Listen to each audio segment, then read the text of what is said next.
All right, shalom, shalom. First and foremost, I'm going to start off by giving all praises, glory, and honor to Yahweh, Bahashem, Yahweh Shai, Bahashem, Rakakwadash, double honors to the elders and apostles of Great Millstone who rule well, and salutations to the hopeful lay brothers out there pushing this truth.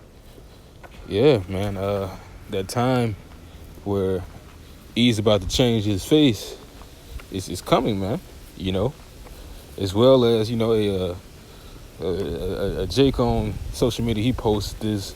Not really sure if he does the work, but hey, he did post this, and it was the truth. You know, you're gonna even have a lot of fake Israelites that's gonna turn their back on this truth and speak all types of naughtiness and evils against men of the Lord, man. Like they weren't out there saying that they believe, or on social media saying that they believe, you know. But that's why you got a lot of these guys saying, "Oh, I'm not with the camp." You know, really saying that they're not really with the teachings and they believe for self. And those usually be the types of guys, usually women, and soft-hearted men that'll say that E isn't the so-called white man, that if he is, we're supposed to love him, all types of madness, because they fear the judgment of E. You know, they fear the judgment of the unjust instead of the judgment of Yahweh Shai, Shai, man. Hey, because, hey, we haven't broken any of their laws by speaking these things, you know. Even within their laws, they say something called freedom of speech. So it doesn't matter what they would try to lock us up for, man. You know, not to mention all our things that we've spoken are true. You know, there are receipts to it.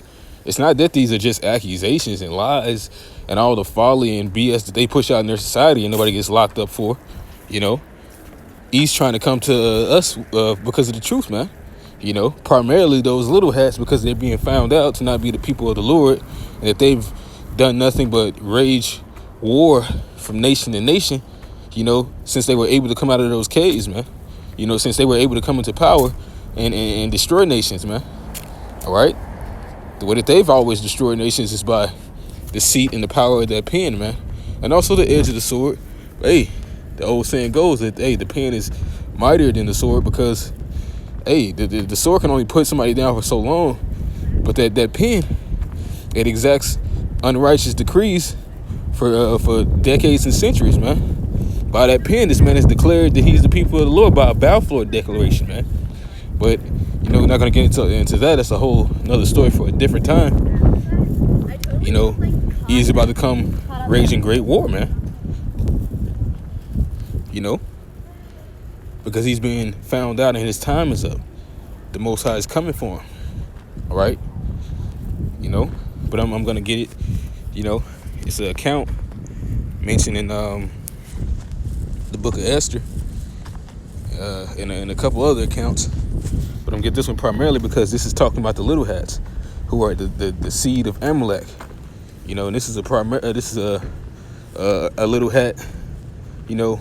Before they were known as who they are today, they were the Agagites, you know, the seed of Amalek, which is the top tribe of Edom. All right, this is Esther 3:5. And when Haman saw that Mordecai bowed not, nor did him reverence, then was Haman full of wrath. You know, because these devils, they really want to be the pinnacle in society, and during this time, they were trying to take a kingdom from Elam. You know, they weren't even truly in power yet. They've been trying to do things like that, you know, since back in the day, where they'll sneak and put one nation against each other, and they're really just traitors to that nation, you know, and they're really trying to submit both of their foes, you know, which all nations are Esau's foes, so that they can be on top. You know, I believe it talks about that in the book of Sirach. Set him not by thee, lest he seek to overthrow thee. You know, and that was the case in this book right here with Haman or Aman. But it says in verse 6, it says, and he thought scorn to lay hands on Mordecai alone, for they had showed him the people of Mordecai. Wherefore Haman sought to destroy all the Jews that were throughout the whole kingdom of Ahasuerus, or, you know, aka Artaxerxes, I believe that is, even the people of Mordecai. You know, and that's not talking about the little hats. You know, the people of Mordecai are the so-called Negroes, Latinos, and Native Americans today, man. You know, it's not a bunch of people going around saying that, oh, everybody hates us for no reason. No, Everybody knows that you own everything. So all the disasters and the chaos that's going on in the world, they know that you're responsible for it. Because you're sure as hell not doing anything to fix these things. All right? But this is verse 7. It says, in the first month, that is the month of Nisan, in the 12th year of King Ahasuerus, they cast which that's to cast lots. It says that is the lot before Haman from day to day and from month to month to the 12th month, that is the month of Dar. And Haman said unto King Ahasuerus, there is a certain people scattered abroad and dispersed among the people in all the provinces of thy kingdom, and their laws are diverse from all people, neither keep they the king's laws. Therefore it is not for the king's profit to suffer them. You know, he was trying to say that they really trying to seek to overthrow thee. They're bringing heresy to your kingdom, and they're contradicting your kingdom. Basically, he was speaking of his own, man. You know what it says when Satan speaketh a lie, he speaketh of his own. That's what this guy was doing. But it says, if it please the king, let it be written that they may be destroyed. And I will pay 10,000 talents of silver to the hands of those that have the charge of business to bring it into the king's treasuries. And the king took his ring from his hand and gave it unto Haman, the son of Hammedatha, the Agagite, the Jews' enemy. So, hey, man, let it be known that these little hats, they are the Jew, they the true Jews' enemy, man. You know, they are the Yasharalah's enemy, man.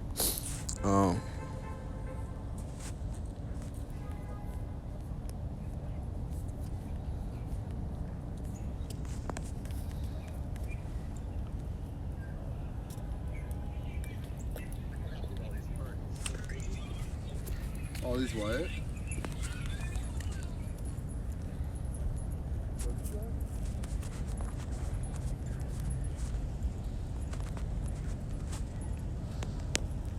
Yeah, this is Exodus chapter 17, verse 13. It says, and Joshua discomfited Amalek and his people with the edge of the sword. And the Lord Yahweh said unto Moses, write this for a memorial in a book, and rehearse it in the ears of Joshua, O Hawashai, for I will utterly put out the remembrance of Amalek from under heaven. You know, that's the plan, with the Most High plans to do with these devils, man. And, hey, you can see why. It says, and Moses built an altar and called the name of it Yahweh Nisai. For he said, because the Lord Yahweh has sworn that that the Lord Yahweh will have war with Amalek from generation to generation. So yeah, man, like I said, it's gonna start with the little hats, man. The Lord said he's gonna the least of the flock shall draw them out. So all this end of the world prophecy is gonna start, yeah, with the little hats. With those who call themselves Jewish, which, you know, the suffix ish means to be like, but not quite. All right. Yeah. Just get it right here. This is Acts chapter 24.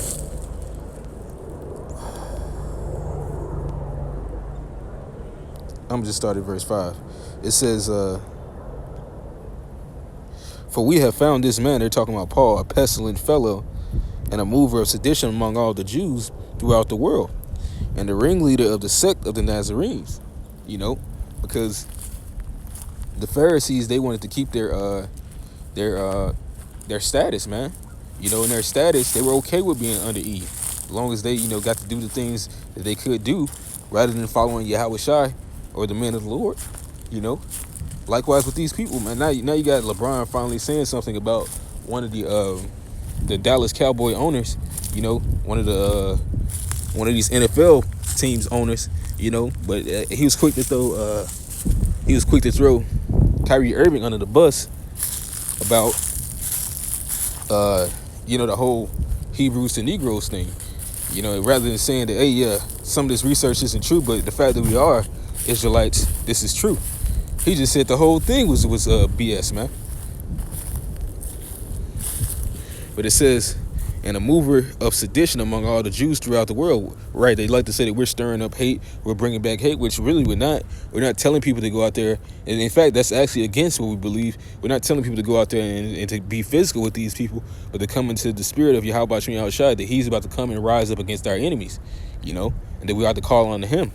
Which, hey, how is it a threat to your society, if the majority of your society doesn't even believe in God, all right, it's because you know that these things are true, man. It says even the devils believe and tremble. It has nothing to do with taking a heritage that you know isn't yours. It's so many receipts and proof that it's not. All right. And it says, and the ringleader of the sect of the Nazarenes. Well, they were trying to say that he was someone who was basically a zealot.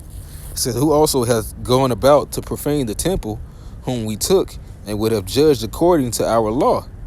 But the chief captain, Lysias, came upon us, and with great violence took him away out of our hands, commanding his accusers to come unto thee, by examining of whom thyself mayest take knowledge of all these things, whereof we accuse him. And the Jews also assented, saying that these things were so. You know, so they had the accusers, and then they had a group of other lying-ass niggas that wanted to, you know, basically be the jury to support these facts. Well, to support these false facts, all right, these accusations. It says, then Paul, after that the governor had beckoned unto him to speak, answered, for as much as I know that thou hast been of many years a judge unto this nation, I do thee more cheerfully answer for myself, because that thou mayest understand that there are yet but 12 days since I went up to Jerusalem for to worship. And they neither found me in the temple disputing with any man, neither raising up the people, neither in the synagogues, nor in the city. Which, hey, man, we haven't been doing these things, man. We haven't been the only, even with, you know, IUIC, man, they're marching. Hey, that's not going off. I mean, it's like it's not wicked according to Esau's laws, but hey, you know, it does make us look militant. And the Lord didn't require us to do that. He didn't say go out there and look like a bunch of Esau zombies wearing the same color, like you about to come and take over with a bunch of sticks. The Lord didn't say do that. He said it pleased the Most High by the foolishness of preaching. All right, that's what we're supposed to go out there and do. Learn this and teach it. All right, because they're already going to try to demonize us and make it seem like we're something that we're not. You know, neither can they prove the things whereof they now accuse me. But this I confess unto thee, that after the way which they call heresy, so worship I the God of my fathers, believing all the things which are written in the law and in the prophets, which that's all we believe.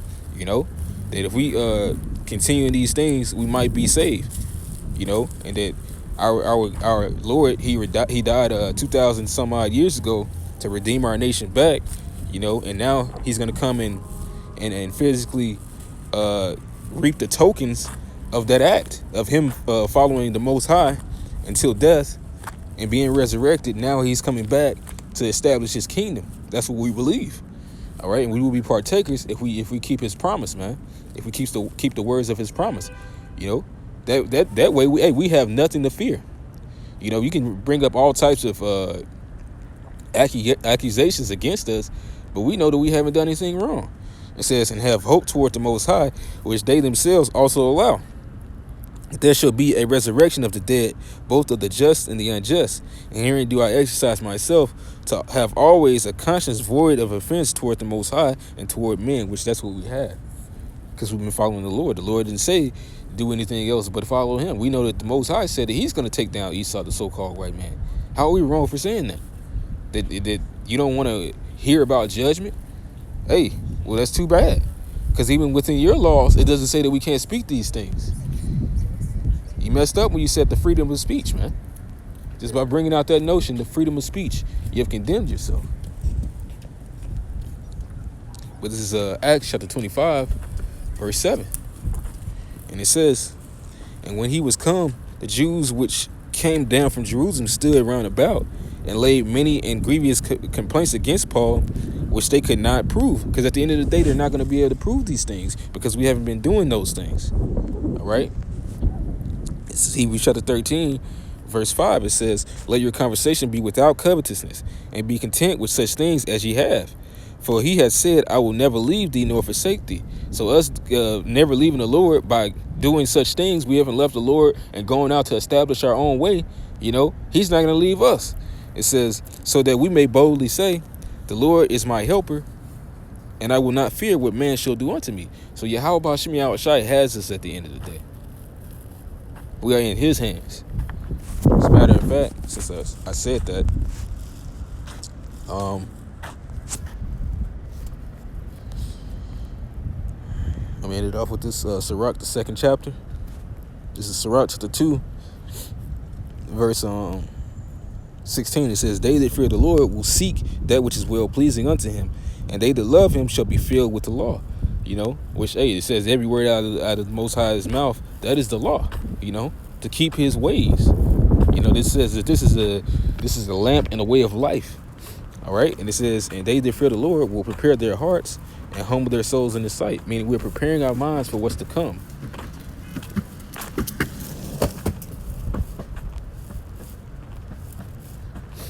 We understand that the Most High is going to defend us. We understand that the devil is going to be the devil and try to condemn us. But it won't work. At the end of the day, we're still going to be on top. For, Esau is the end of the world and Jacob is the beginning of it that followeth. Saying we will fall into the hands of the Lord and not into the hands of men. Because truly, although, he's going to be the one that's going to scourge and try to scourge us, it's really going to be the Most High that's judging us to see if we are worthy of him, man. To see if we're going to fold. It's really the hands of the Most High that's doing this. It says, "For as his majesty is, so is his mercy." But at the end of the day, if we've been doing what we're supposed to do, it's going to be merciful. For none of those things which the devil shall bring against thee, man. All right? Because it says, the Lord that brought these plagues upon thee, the Most High, shall bring thee everlasting salvation. So we know when that persecution comes, that salvation is near at the door, man. So rejoice. But I'm going to end this lesson off and give all praises, glory, and honor to Yahweh, Bahasham Yahweh Shai, Bahasham Rakakwadash, Shalom, and Abba Ball.